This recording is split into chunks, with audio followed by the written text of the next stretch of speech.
I made a video a while back explaining why disc brakes suck, and to say the least, it wasn't very liked. And I attribute most of this dislike to big bike brainwashing the industry and sometimes people's incompetence and understanding other ideas rather than their own. I was just saying, if you're using a road bike, it's most likely beneficial for you to just run pad brakes rather than disc brakes, or rather rim brakes rather than disc brakes. There are many factors of mine that contribute to this opinion, some of which include how much disc brakes could cost, as well as the repairability of them. But nonetheless, it still seemed like a very controversial opinion, so I'm going to be going over the downfalls and the pretty good things about both rim brakes and disc brakes. I'm going to be going over 5 factors, including the ease of use, repairability, cost, longevity, and the most important, the uh-oh moment. Starting off with rim brakes, I'm going to say the ease of use is a 4 out of 5. Rim brakes have pretty much been around ever since bikes have been around. And over those years with human development, I believe we've come to a pretty good conclusion of how rim brakes should be. Yes, there are many types depending on what you like and what type of bike you ride, some of which include the center pull brakes, which I love, the cantilever brakes, the side pull brakes, and of course the infamous Rode dual pivot brakes. This is pretty much the basis of use, other than of course the coaster brake, but you can't really complain about them. If you get a brand new set and they're working correctly, the ease of use is 10 out of 10 and you know exactly how they work. You pull a lever that's attached to a cable and boom, your brakes stop. Next up, the repairability, I'm gonna have to give it a 4 out of 5. Rim brakes just make sense. You can see everything that's going on all the way from the cable to the pads hitting the actual rim. So if you have any type of mechanical inclination, you can troubleshoot where something may go wrong just by looking at the system. Plus, they won't necessarily cause you too much stress. Next up is the cost of rim brakes. These are notoriously cheap because they come on all types of bikes, all the way from Walmart bikes to some Trek Madones. For a rim brake, it's really up to you how much you want to spend on them and how premium you would want to get. And if you just need something, you could most likely just pull it off of a broken bike on the side of the road and get it working again. So the cost is very low, but I'm gonna have to give it a 3 out of 5 because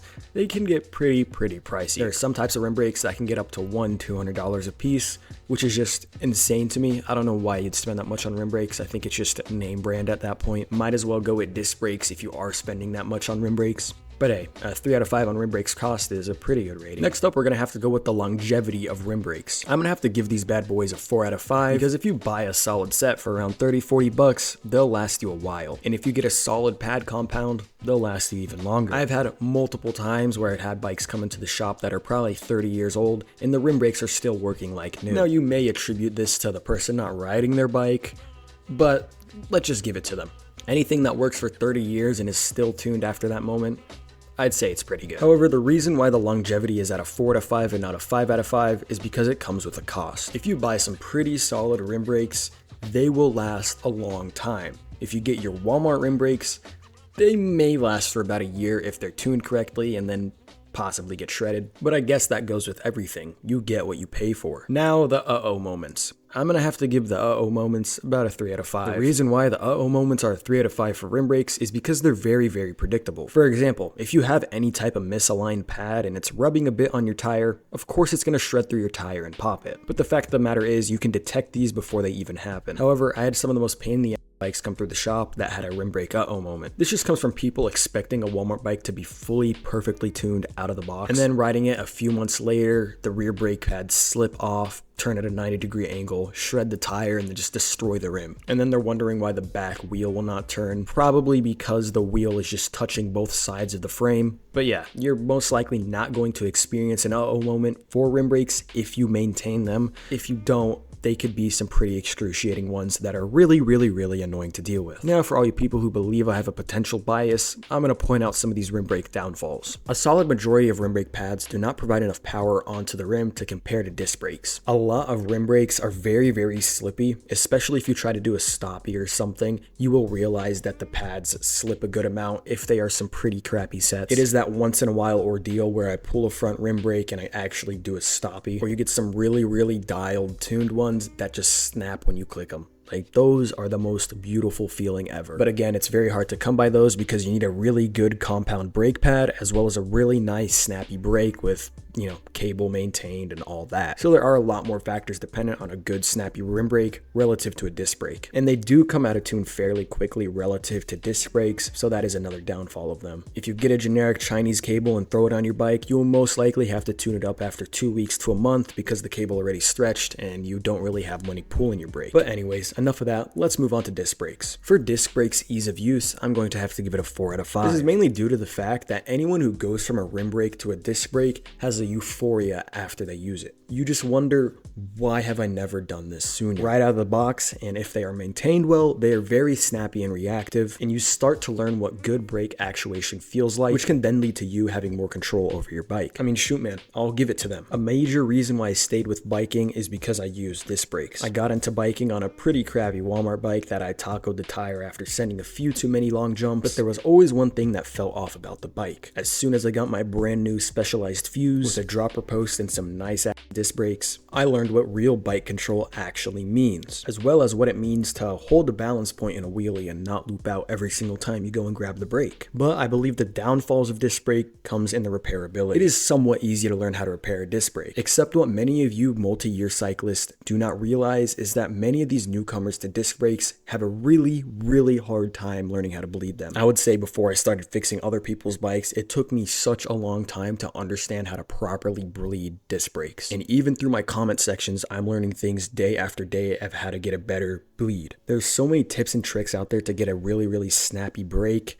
but it is really hard to learn, especially as a beginner. And God forbid you neglect your disc brake service, you're most likely going to have to do more than just bleed your brake. Next up is the cost for disc brakes. Now, if you were to ask me about 2 to 3 years ago for disc brakes, I would have to say they were a solid 2 to 3 out of 5. But nowadays, since they're becoming so common and there's so many bicycle companies out there, I'm honestly bordering on the rating to 4 out of 5 or even 5 out of 5. And this is in partial thanks to Temu, however you say it. I don't know how, but when my friend wanted to get disc brakes, we found some for $30 online. I said, shoot man, might as well try it, because if these legitimately work, they would be better than any type of rim brakes you could get for the price. And a year and some change later, they still hold up. It absolutely mind boggles me how these hydraulic disc brakes can be better than some mechanical disc brakes at the exact same range. I would say these are a no-brainer if you have something around the same price, 50 to 90 bucks. And if you can run them on your bike rather than some mechanical disc brakes, do it, because you definitely feel the change. But now let's lead it into some longevity. I would rate it a 2 out of 5, mainly because of some interactions I had with DOT fluid based disc brakes. But if you're running mineral oil based disc brakes, I'd say they're a solid 3 out of 5. If you maintain your disc brakes, I have seen some mineral oils last forever. I'm talking some bikes that are 14 years old with the pretty much breaking edge technology of Shimano mineral oil brakes. They come into the shop and they feel super nice, or they just did not ride their bike a lot. But even then, a hydraulic brake system lasting for 14 years without needing a brake bleed and it still feels snappy as the day it came out of the shop is surprising. However, I have a whole nother beef with DOT fluid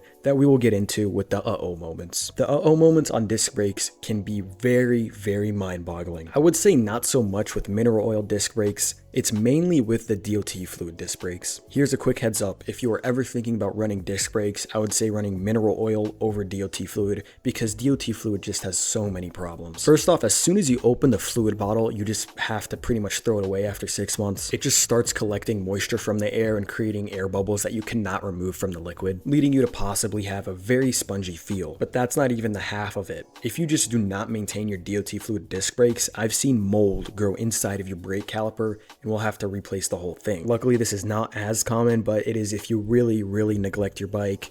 It could end up bad if you're running DOT fluid disc brakes. But mineral oil, on the other hand, I have had flawless experiences with it. So definitely run some mineral oil if you can, or if you have a choice between DOT and mineral oil.